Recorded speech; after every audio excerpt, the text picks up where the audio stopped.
Hello everyone, I'm Madara.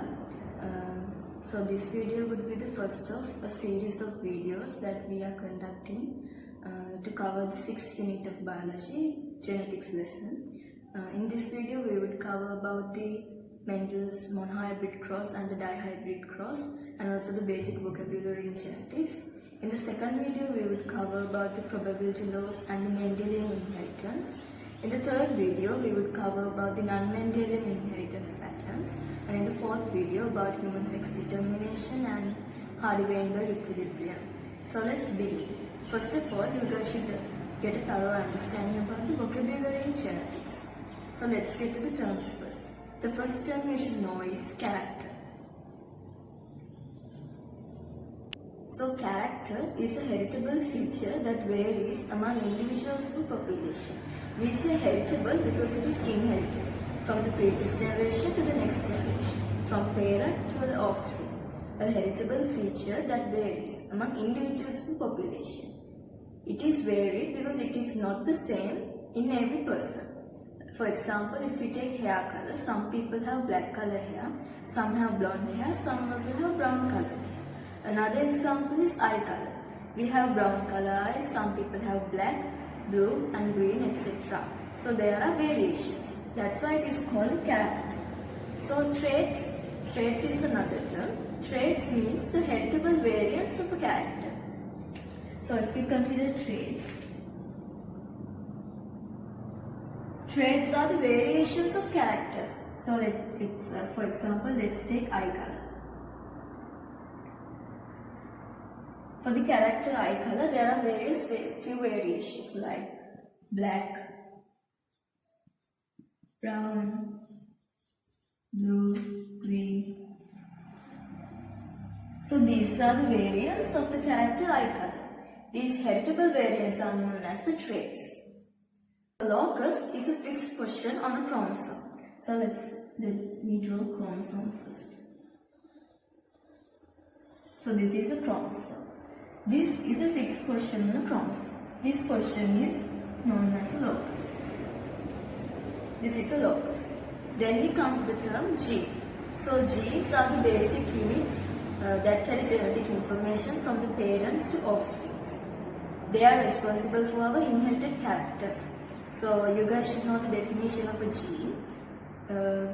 It's somewhat long. A gene is a DNA sequence residing on a specific locus on a particular chromosome and contributes to the development of one or more traits by coding for specific proteins or peptides. So let's break out the definition and see what it means. So first of all, gene is a specific DNA sequence residing on a certain locus on a particular chromosome. So let's consider this is that chromosome. So gene is a DNA sequence in this locus. So let's consider the DNA sequence as something like this. So this DNA sequence can be considered as a gene.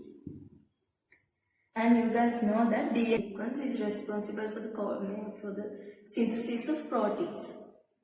You guys should be able to know about them in the 7th lesson. You will get a good understanding about them in it. So just listen for now. So these DNA sequences are used for the synthesis of proteins. From this DNA sequence, a certain protein can be formed. So let's consider this is that protein. This protein can be responsible for development of one or more trait. Okay, so let's consider this protein is responsible for the trait black eye color.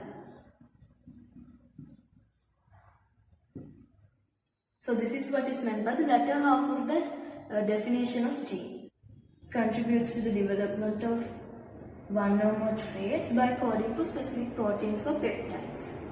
Okay, and then we get to the term allele. Alleles are the alternating versions of genes. So it's like this. Alleles can reside on different chromosomes but on the same locus. So let's draw another chromosome. So here's another chromosome. This is the same locus as this. Okay, we can say that the DNA sequence residing on this there's a DNA sequence like this. TAA. Here there's a DNA sequence like this. This is also G. So we can, but these two DNA sequences are residing on the same locus. So we can say that these two genes are alleles.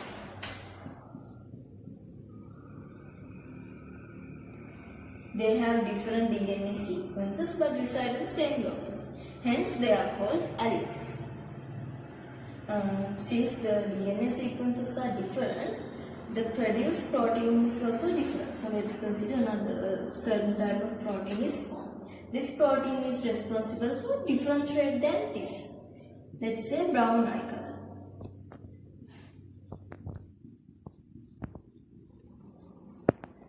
Okay, so different alleles gives out different phenotypes.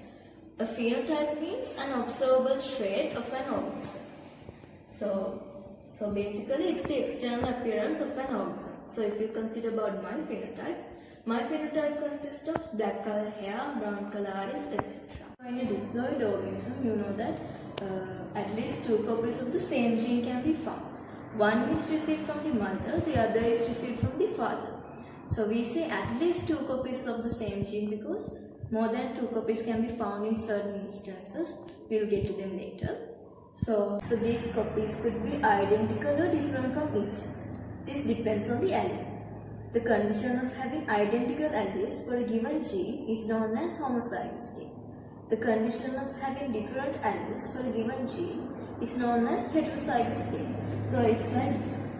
In this instance, the DNA sequences are different. So these are 2 different alleles. Let's say this is allele R. This is allele R. This is allele simple R. So here the condition is RR. 2 different alleles. So this is heterozygous state. 2 different alleles.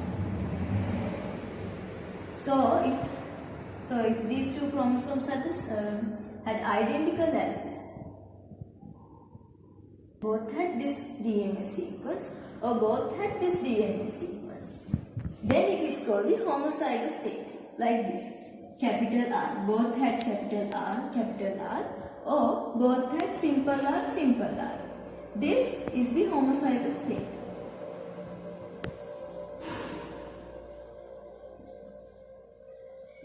Okay. So then we come to the term genotype. Genotype is the genetic makeup of an organism, or simply we say the set of alleles of an organism. So organisms has a lot of genes. So all these genes collectively are known as the genotype of an organism. So the phenotype is brought about by the interaction between the genotype of an organism and the environment. So the external appearance doesn't entirely depend on the genotype of an organism. It depends also on the environmental factors like mutations can occur due to radiations, heat radiations. Okay. So now we move to 4 terms: dominant allele, recessive allele, dominant trait and recessive trait. Let's consider capital T. Allele is the allele responsible for tall stem length in a plant. Simple T is the allele responsible for short stem length in a plant. So we can have 3 allele combinations like this. Both are capital T, both are simple T, and capital T and simple T. So here both are capital T. Therefore, the given phenotype is tall stem length. Here both are simple T. The given phenotype is short stem. Both of these are in homozygous state because the alleles are identical to each other. So how do we decide the phenotype in this one? So the given phenotype is tall. How did it become tall? Because we have a simple T allele responsible for short stem length too. But the given phenotype is tall stem length. So the dominant allele concept comes into play here. Okay. In the heterozygous state. This is not relevant to the homozygous states. Okay. This is relevant to the heterozygous state.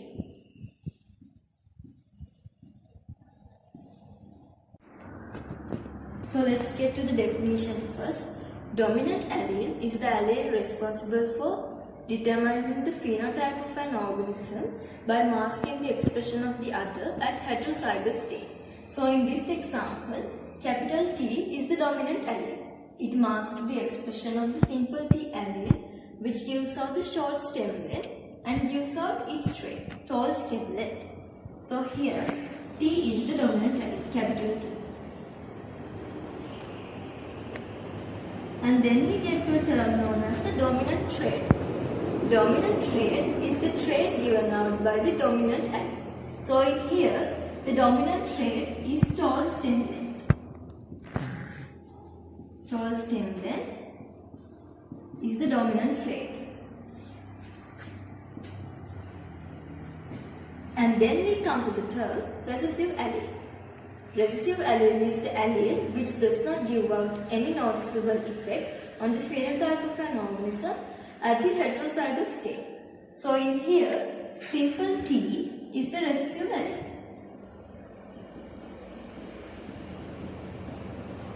Its trait is short stem length, but it is not expressed at heterozygous state. So that's why it is called the recessive allele. So likewise, the recessive trait is a trait given out by the recessive allele. So the recessive trait here is short stem length. Recessive trait.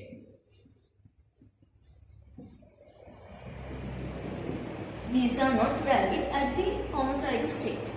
At homozygous state, recessive TT gives out short stem length without any problem. So then we come to the term contrasting traits. So contrasting traits are the traits of a character that occur in two distinct phenotypic forms.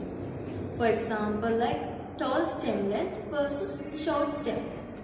They can be easily distinguished by each other. Purple flower color versus white flower color. There are no intermediate colors in between. Okay, so that is what is meant by contrasting traits. Mendel used those for his Gardner experiments. After this, we have some terms like monohybrids, pure breeding, dihybrids. We'll get to them when we discuss about monohybrid cross and dihybrid cross. Okay, so let's get to instance like this. So here we have a short plant and a tall plant. Someone asked from you to give out the genotype of these two plants responsible for the stem length. Okay. So here we can say the genotype is simple T without any hesitation because this is a short plant. What about this instance? Is it only TT? Capital T, capital T. No, we also have this condition. Capital T, simple T. How do we determine which genotype is exactly in this plant? Is it this or this? So the purpose of test cross is this. To determine the unknown genotype for a specific dominant trait in an organism. We say for a specific dominant trait because this is not relevant to the recessive trait. Recessive trait only has one genotype. This problem arises in the dominant traits only. Okay. So let's get to the definition of a test cross. Test cross is breeding an organism having unknown genotype for a specific dominant trait with an organism having the homozygous recessive condition for the same trait. So we cross these two plants and check out the results. The results are different according to the given genotype. So you can get to know about test cross more in the second video. So let's move. Now we can move to Mendel's breeding experiments. So Gregor Mendel is known as the father of modern genetics. He conducted Gardner experiments and put forward two basic laws of genetics which are now known as Mendelism. So let's move on to his Gardner experiments which consist of his monohybrid cross and dihybrid cross. So there are few terms that you should know. The first term is pure breeding or true breeding plants. Mendel used only pure breeding plants for his experiments. So what do you mean by pure breeding plants? Pure breeding plants are the plants produced by self-pollinating over many generations and producing only the same variety as the parent plant. So this is what is meant by self-pollination. and this is cross-pollination. So cross-pollination is not allowed in forming pure breeding plant lines. Only self-pollination is allowed. From this self-pollination, new plants are produced, new plant generation is produced. These have the same features as the parent plants.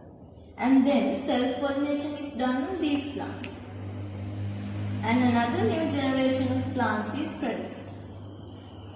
This generation also has the same features as the parent plants. So this is what is meant by pure breeding or true breeding plants. These uniform lines produced by pure breeding plants are known as pure lines. Then we get to a term known as hybridization. So hybridization. Hybridization is the process of mating of two pure breeding varieties with contrasting traits. For example, take a look at this. So you got to know what is meant by pure breeding varieties. Contrasting traits means having two distinct phenotypic forms, such as one is a tall plant, the other is a short plant. The process of crossing or mating between these two is known as hybridization. So let's move on to Mendel's monohybrid cross. Mendel's monohybrid cross. So what Mendel did in his monohybrid cross was crossing two pure breeding plant varieties with contrasting traits. For example, pure breeding purple flowered plants and pure breeding white flowered plants. He crossed these two, which is known as hybridization, to obtain a plant generation, which is known as the F1 generation or the first period generation. These two plant generations is known as the P generation or the parental generation. So the F1 generation was 100% purple flowered plants. There were no white flowered plants. And then what Mendel did was self-pollinating or cross-pollinating these F1 generation plants. So then he noticed that both purple flowered plants and white flowered plants were obtained. But the ratio was 3:1. So what we are going to find out here is why were the F1 generation plants 100% purple flowered, and why the ratio was 3:1 in the F2 generation. So let's see. So let's consider capital P as the allele responsible for purple flowered plants, and let's consider simple p as the allele responsible for white flowered plants. So first of all, we have the parental generation or the P generation. Pure breeding purple flowered plants 100%, capital P, capital P. These are two dominant alleles. So an important feature of pure breeding plant is all are homozygous. There are no heterozygous plants because only self-pollination is done and mixing of genes is not allowed. So always pure breeding plants are homozygous. So we have two capital P alleles here, and then we have pure breeding white flowered plants, two simple P alleles. And we cross these two, that is known as hybridization. From hybridization, for hybridization we should first separate gametes. So we separate gametes. So the gametes obtained here are two capital P gametes. So there is no difference. So we mention it as only one P gamete, 100%. Here also two simple P gametes are formed. We mention it as 100% simple P gametes. What is important is you must circle the gametes. And then we cross these two and obtain the capital P simple P genotype.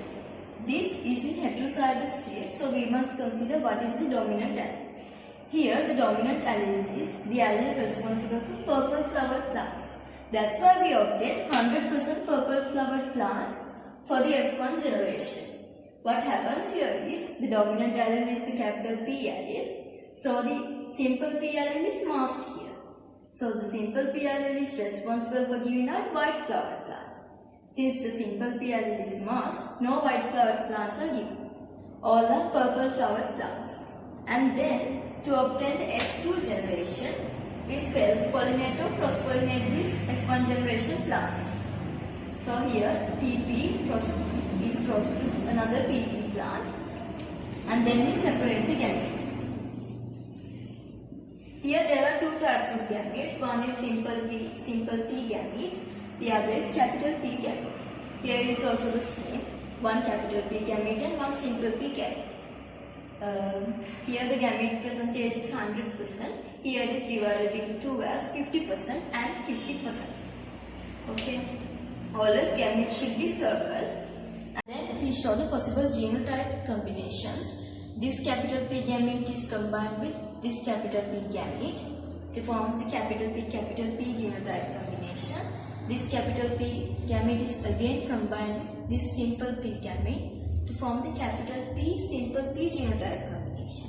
The same happens in here too, this one and this one. And then this simple P gamete combines with this simple P gametes to form the simple P genotype combination.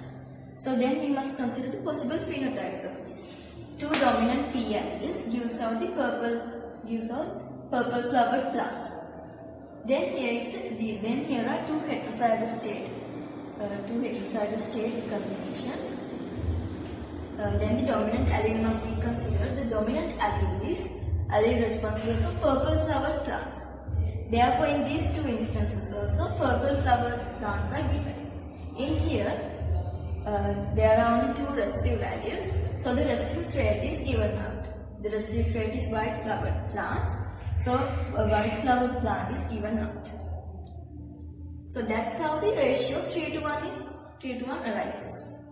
So then we must write as phenotypic ratio. Phenotypic ratio means the external appearance. So externally we can observe as 3 purple flowered plants and 1 white flowered plant. Therefore the phenotypic ratio is 3:1. That's what Mendel observed. And then we come to the term genotypic ratio. How many different genotypic combinations are found? Here we have 3 different genotypic combinations. We have 1 capital P genotype, 2 capital P simple P genotypes and 1 simple P genotype. So this is the summary of the Mendel's monohybrid cross. You must memorize this. So why is this called the monohybrid cross? So there is a definition for monohybrid cross.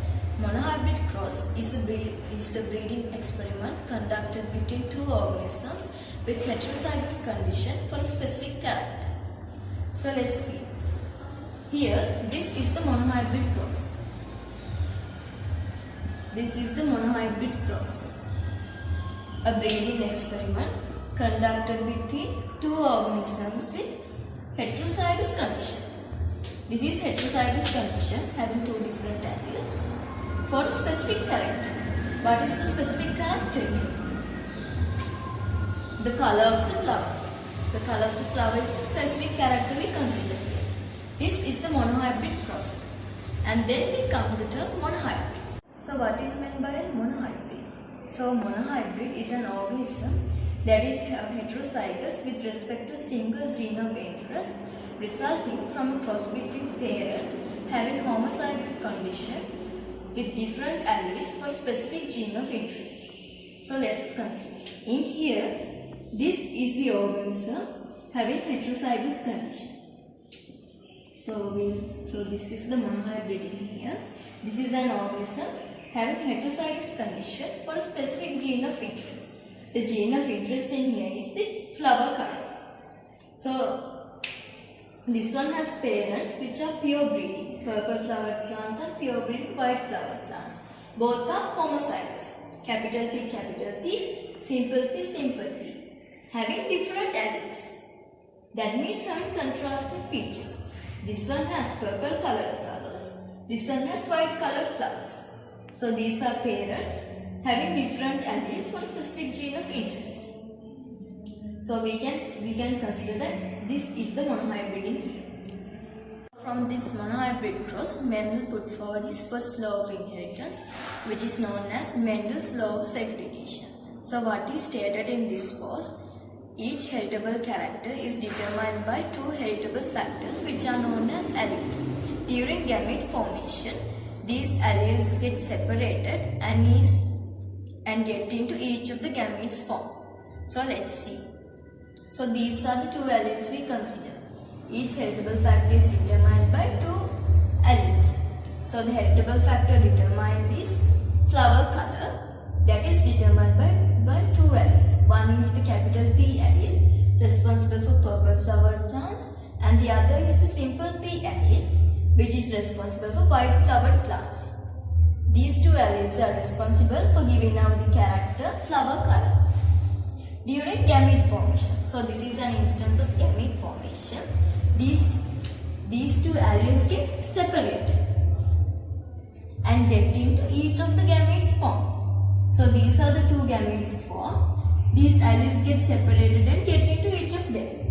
Separation is what is meant by segregation. So this is simply Mendel's first law of segregation. First law of inheritance or Mendel's law of segregation. So now we are going to talk about the Punnett square. Punnett square is a graphical representation of the genotypes possible for an offspring resulting from a breeding experiment. So this is an example of Punnett square. In here, we consider the gametes of one of the organism as the sperms and gametes of the other organism as egg. And then we combine these two to get the results. Capital P, capital P. Capital P, simple P. Capital P, simple P. Simple P, simple P. And then we write down the possible phenotypic outcomes too.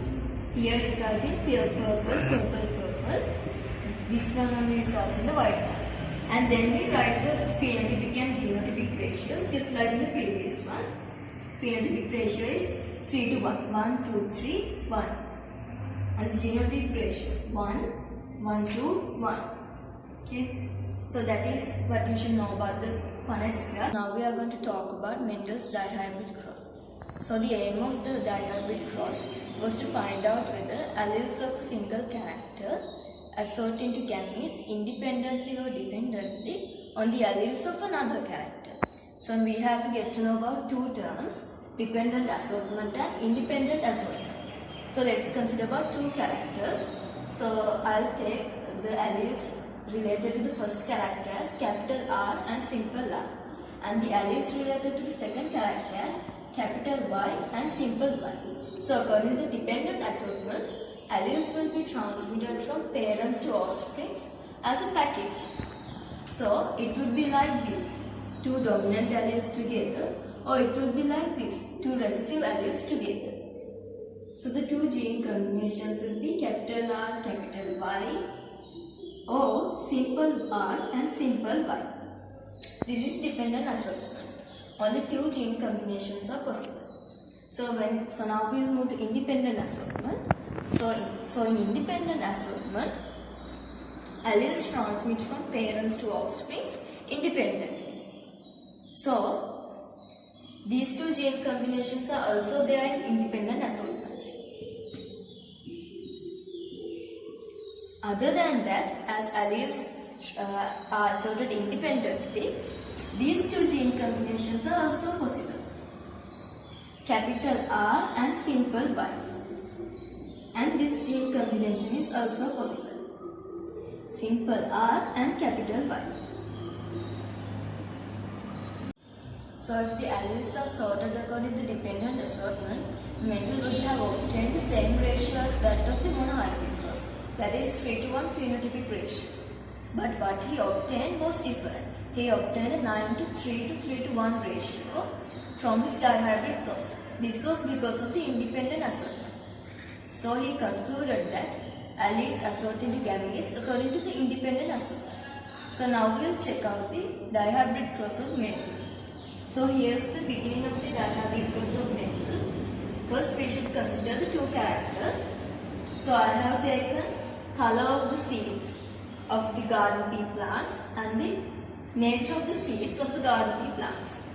So I have taken capital Y as the allele responsible for yellow color seeds and simple Y as the allele responsible for green color seeds. Here capital Y is the dominant allele and capital R as the allele responsible for round seeds and simple R as the allele responsible for wrinkled seeds. Capital R is the dominant allele. So the dominant traits are yellow color seeds and round seeds. Okay, then we will see about the parental generation or the P generation. The parental generations are pure breeding plants with yellow round seeds. completely dominant traits are present, yellow round seeds. The other generation is pure breeding plants with green wrinkled seeds. Completely recessive features can be found. Green color seeds, wrinkled seeds, recessive traits. So then we can move to the gametes. Here the resulting gamete is capital Y, capital R. This is obtained like this. From this we get the capital Y gamete. From this we get the capital R gamete. We write this as combination. Capital Y, capital R.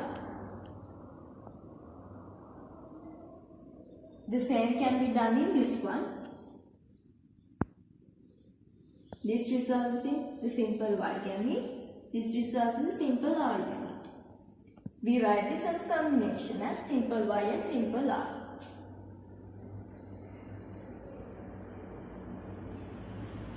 And then hybridization occurs and it gives out the F1 generation, which is 100% plants with yellow round seeds. So this gives out yellow color seeds and this gives out round seeds. This is in heterozygous condition. And then we cross the F1 generation. This is what we have done and this is the gamete separation. So here from each one, 4 gametes are resulted due to independent assortment. This goes with this one as well as this one. This allele goes with this one as well as this one. So 4 gametes are resulted. So now it is very difficult to show the genetic combinations like this. There are too much. So this is where the Punnett square comes into hand. So this is the structure of the Punnett square you must draw to find out the possible genetic outcomes of this dihybrid cross. So you must consider gametes of one organism as sperm. So I will consider the gametes of this organism as the sperms, and then you have to consider the gametes of the other organism as the eggs. So I will consider these as that. And then you have to write out all the possible gene outcomes in these squares like this. So here the gene outcome is YYRR. Here the possible gene outcome is YYRR. Here YYRR. See here capital Y, capital R, simple R. Here capital Y, simple Y, capital R, capital R. Here capital Y, simple Y, capital R, simple R. Likewise, it's a completed Punnett square with all the possible genotypic outcomes and the phenotypes written. So first of all, it is easier if you write out all the genotypic outcomes and then consider these one by one and write out the phenotypes. So capital Y gives out yellow. Capital R, which are dominant traits, gives out round color. And then we have this simple Y recessive trait gives out green color. Simple R recessive trait gives out wrinkle. We have one genotypic outcome where fully recessive condition can be found. So we have completed this, then we can write down the phenotypic ratio. So there are 4 possible phenotypic outcomes: plants with yellow color round seeds, plants with yellow color wrinkled seeds, plants with green color round seeds, and plants with green color wrinkled seeds. So what you have to do is count out these and find out how many are there for yellow color round, how many are there for yellow color wrinkled, and so and so. So after counting, I have obtained the ratio as 9 to 3 to 3 to 1. This is the Mendel's ratio for the dihybrid cross. So you don't have to obtain the genotypic ratio for this. 9 possible genotypic outcomes come from this. So this is Mendel's dihybrid cross. Moving forward to the Mendel's second law of inheritance, which is also known as the law of independent assortment. So here Mendel states that alleles separate and pair up independently during the formation of gametes. So 2 or more genes assort independently irrespective of the other. But at the present we have found out that this applies only to 2 circumstances. This is the first circumstance. Here the genes are located on 2 different chromosomes. And in the second instance, the 2 genes are located far apart on the same chromosome. This is because of gene linkage. We can discuss about that in the non-Mendelian inheritance part. So now we are going to talk about the success of Mendel's experiments. Why was Mendel's experiment successful? So the first point is he carried out thousands of genetic processes of any kind. This helped him to closely resemble the probability predictions. So it's like this: the larger the number, the closer it would be to the ratios. So the second point is he kept accurate records of his results. So this helped him to notice some of the patterns which would have gone unnoticed. And the third point is he followed up each cross for at least 2 offspring generations, F1 and F2. So if Mendel stopped at only F1 generation, he would not have obtained he would not have noticed that the hidden recessive trait would come out in the second filial generation. So it was very important that he followed up with each cross for at least 2 offspring generations. And the last point is he did a quantitative analysis of phenotypes of resulting offspring. That means Mendel counted the plants. He counted the number of purple flowered plants, he counted the number of white flowered plants, and so and so. That was what is meant by quantitative analysis. He didn't approximate or guess, he always counted and kept accurate records by carrying out thousands of genetic processes of any kind. So this kind of persistence is required to obtain such great results. Properties in garden peas for genetic experiments. So Mendel chose garden peas for his breeding experiments. Why did he choose garden peas other than any other plant? So these are the reasons. The first reason is available in many varieties with contrasting traits. So Mendel selected 7 contrasting traits in garden peas. Those were length of the stem, color of the flower, color of the seed, shape of the seed, color of the pod, shape of the pod, and position of the flower. These are the 7 contrasting traits he selected. And the second point is generation time is short. So Mendel conducted thousands of genetic experiments. So it was a very important factor that the generation time of these garden peas was short. And the third factor is a large number of offspring is produced from each cross. So this was very important too, because in the previous topic we discussed that larger the number of the sample, the closer it would be to the probability ratio. So this third point was very important. And the fourth one is crossing between plants could be strictly controlled. Self or cross-pollination. So this was important to obtain pure breeding plant varieties. To obtain pure breeding plant varieties, cross-pollination should be avoided. So this could be easily done in garden pea plants. So these 4 points, you should remember these 4 points. These can be asked in structured questions. So this is the end of the first video of genetics. I hope you guys got a good understanding of the topics I discussed today. So I suggest you guys to conduct the monohybrid process and dihybrid process for all the 7 contrasting traits, and also to study the vocabulary in genetics. You should get to know those definitions well. So work hard, guys. I hope you guys will also have the persistence that Mendel had to conduct his thousands of experiments. So let's meet again in the second video. Goodbye for now.